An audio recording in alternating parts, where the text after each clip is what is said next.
Today we talk about one of the most dangerous sociopaths of all time. We talk about Jodi Arias. Welcome to Crime and Coffee with Joe L. James, where the coffee is always hot and the stories are cold-blooded. I ain't wanted to talk about Jodi Arias. Let me tell you all about the Crime and Coffee. As you guys know, we are a new true crime channel. In building this, I was told I should start off with some of the most popular stories. I didn't really know the Jodi Arias story like that, and I didn't understand why it was so popular. When I deep dived into this story, I got PTSD because I used to date a Jodi Arias. But if you was coming through my doggy door, you was going to jail. You was going to jail, but we'll get to that. Jodi Arias and Travis Alexander met at a work convention in Las Vegas in 2006. Travis was a part of and Jodi was attending. Travis did this funny speech right here. He is a single gentleman, so women, he's single. Travis Alexander. The first thing I would hear a lot of is, by the way, he's single. And I'd be like, that's right, I am. Maybe he's going to get me. That's been going on for 6 years.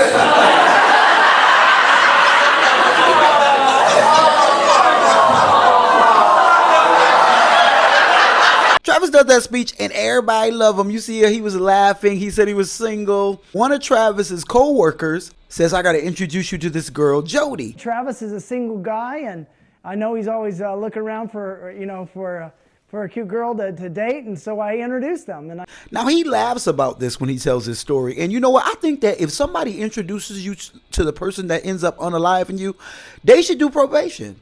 They should.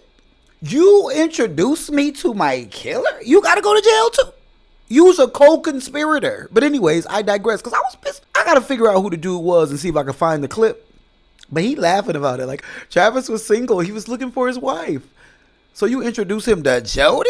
Now, Jodi and Travis hit it off instantly. Jodi was already in a relationship, but allegedly the relationship wasn't doing too well. Like, it was towards the end of it. Now, that could be true, but dealing with Jodi, we got to give Jodi a nickname. On every episode of Crime and Coffee, we give our villains a nickname. We gonna call Jodi Pinocchio because she lies and the only thing that grows is her jail sentence. Every time, Jodi, you go to hell, girl, you go to hell. So we gonna call her Pinocchio. Now, Travis and Jodi, they hit it off. They are talking on the phone every single day, hours at a time. You know, when you first meet somebody and that, you know, you got that new little vibe, they got that. The only issue that they had is that Travis was a Mormon and Jodi wasn't. Travis had only dated Mormon women. But this was also kind of the Mormon girls wasn't really on that California girl, that Kim Kardashian energy that Jodi had. So Travis was smitten with this Kardashian. That's what I'm going to say. With this Kardashian. But outside of the sexual part of their relationship, honestly, the beginning of their relationship where they were traveling, they had a book called A Million Things to Do or 101 Things to Do Before You Died. And they were doing all those things together. But again, Travis was a Mormon. So in November of that year, Jodi got baptized and became a Mormon because she wanted to be Travis' wife. Everybody knew that Travis was looking for a wife. So in February of 2007, Jodi and Travis decided to get things serious and they became an official item. Now, Travis' friends ain't really like Jodi like that. They felt like she was too controlling. They felt like whenever she was around, she constantly had to be touching them. She constantly was staring at them. She was just so in love with them. I'm telling y'all, I can relate to that. That's why, to this day, this ain't about me, but I have to let y'all know when I was seeing this, I was like, this is why I feel uncomfortable with somebody being in love with me. I don't know. I know y'all all want people to be in love with y'all. Somebody being in love with me makes me extremely uncomfortable. It's very weird. But anyways, Travis's friends felt exactly like I felt. They were like, something ain't right with her. They pulled him in a room one day and was like, listen, Travis, she seems a little nutcase. She seems a little crazy. We scared something gonna happen to you one day. Travis goes, you think so? They hear something. She's listening into their conversation. Travis opens the door and she right there at the door. So the friends like, Jodi Pinocchio, you got to leave the house. We don't want you in our house. You got to leave. We don't trust you or we don't feel safe. Travis, you can go too. Travis don't really know what to do, but he decides, okay, fine. I guess I'll leave too. He leaves. He told Jodi, you know what, Jodi, I think this relationship really ain't gonna work. You do seem a little controlling. You do seem a little crazy. And he breaks up with her. Now, where Travis messed up is he never really ended the relationship because, again, he was used to that Mormon sex. Now, I can imagine that Mormon sex being real Bible-y, being real boring. Jodi was putting that Kardashian energy on him, and she would call him, and they would talk sometimes, and he'd say, leave me alone. Sometimes she even went to his house and snuck in his doggy door. Sometimes he would kick her out, but sometimes he would let her in the bed, and they would have sex. And this is where Travis went wrong, because you got to let it go, Travis. You can't keep playing with him. It got to be over when it's over. So at one point, Pinocchio had moved on with the guy, and Travis had moved on with the girl, but they still were having phone bones and all that. And at this point, Jodi started to record the phone bones. You make me so horny. And I want it again. Yeah, I'm glad we still to this day don't know why Jodi recorded them. Maybe to keep as like evidence later on or some sort of collaborative thing, or maybe she wanted to listen to him and, have fun with him on her own. Let me refill. Now, Travis is dating other girls. He was dating a girl named Lisa. He was dating a girl named Mimi. The girl named Lisa, Travis would go over her house and hang out with her. Jodi come over and flatten Travis tires, and she was doing it on a daily basis. She sent the email to the girl, allegedly said it wasn't her, threatening the girl because she thought they slept together, all type of stuff. Jodi was doing crazy stalker stuff. I can relate. The Lisa girl was like, I can't do this. So then he started dating the girl Mimi. Now, he really was liking the girl. Mimi wasn't really feeling him like that. But all his friends and everybody was like, okay, we can get Mimi to like you. They were supposed to go on a trip to Mexico. Mimi was going to come with them because, he liked to take the people on the trips and do all that. Same thing he did to Pinocchio. So a few days before Travis is supposed to go to Cancun, Mexico, him and Mimi, his friends go a few days before him. Now, the friends call him to come out with the itinerary of plans and things to do. I hate a itinerary friend group. Let's just freestyle. We got to do half and half. But anyways, I digress. So his friends call him, and he's not answering the phone. And they call him again. And then they're like, Travis, man, you better be in the house dead. Like, where are you? Why aren't you answering the phone? He's not answering the phone. Then they get a little worried. They get another friend to go to his house. His roommate is there. They hit the roommate up and they're like, hey, where's Travis at? And he's like, oh, Travis is out of town. Travis went to Mexico. They were like, no, Travis is not going to Mexico. He's not supposed to go to Mexico until tomorrow. The roommate is like, oh, I thought he was in Mexico. Let me get the key to his room and we'll go in his room. The roommate goes into the room and sees Travis, unalived body, in the bathtub. What's going on? A friend of ours is dead in his bedroom. We hadn't heard from him for a while. His roommate just went in there and said there's lots of blood. I didn't go in, but I can give you the phone to someone who went in there. Yes, please, can you? Hello. Hi, so what's going on? He's dead. He's in his bedroom. Okay. In the shower. Okay. How did this happen? Do you have any idea? No, we have no idea. Everyone's been wondering about him for a few days. She said that there was blood. So is it coming from his head? Did he cut his wrist? It's all over the place.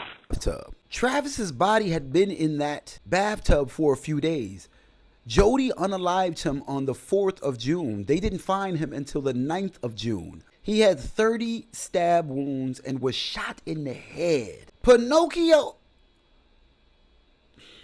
Now, on June 19th, they questioned Pinocchio. This is when Jodi transforms into Pinocchio. They questioned Pinocchio, and of course, she gives this amazing phone performance. Detectives and police do their job. They kind of get all the digital evidence together. And in July, I believe July 15th, she was arrested on suspicion of murder. Pinocchio then says, first she said she wasn't there and she didn't do it. And then she went into it and said that these guys did it. And I'm so glad she said white guy. By the time they said white guys, usually it's always a black guy. She said these white guys came in and did it and they made her do it. And then she said the story changed more times than the member of Destiny Child. The story just was always a new... Where's Latavia? Story was always changing. She was such a sociopath. I'm so surprised that the courts let this happen. And maybe it was kind of better for them because she was doing every show, 2020 and Dateline and Jerry Springer Show and Oprah and Jenny Craig. And she was just, I think she was an episode of The Simpsons. She was on everything. And the story changed on everything. She was such a sociopath. And one thing about her is that she is very well spoken and she knows how to handle a conversation and a question, and she's so condescending and she reminds me of my ex. I was scared. I was like, I survived. Rest in peace, Travis. But boy, I was like, I survived. I'm a survivor. Woo. Now, prosecutors wanted Jodi to get the death penalty, and she really had to, fight for her life. And she was in her speech, she said that please don't unalive me, because what about my parents? I would hate to have my family have to go through this. What about Travis' family, Pinocchio? What about? They wanted Pinocchio out of here. She said that she'd rather die than get life in prison. This is her changing her mind. Reliant.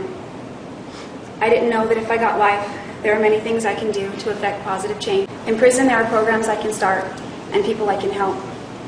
My hair was past my waist, and I donated it to Locks of Love, the nonprofit which creates wigs for cancer patients who've lost their hair. In fact, that was my third donation to that organization since I was arrested. If I'm allowed to live in prison, I will continue to donate to that organization. Nobody don't want that dirty murder hair. Additionally, I've designed a t-shirt.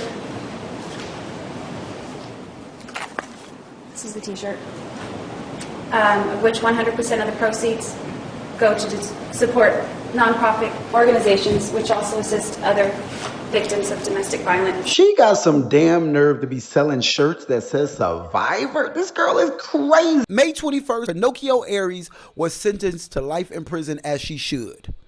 Now, as of 2026, Jodi Arias is still trying to get post-conviction release. She's still trying to get out, and she is selling artwork. I ain't gonna lie, her artwork is pretty good. I looked at it. This is some of her art pieces. So she got a little talent, This is how she currently look. I said Casey Anthony should be Jodi's cellmate. They should be in the same cell together, painting pictures. But I digress. That's it. That's the story. That's it. Thank you so much for watching this episode of Crime and Coffee, where the coffee is piping hot and the stories are cold-blooded. I feel like I'm getting into it now. I feel like I'm getting it. I feel really comfortable. I feel good at being myself a little bit. I'm excited to do more. Stay tuned. Make sure you guys are subscribing. A lot of people are watching, but people aren't subscribing. Subscribe. Become one of my brewers. We'll check in, in 90 days. We're only like 2 weeks in the channel. So thank you guys so much for watching. I appreciate you as always.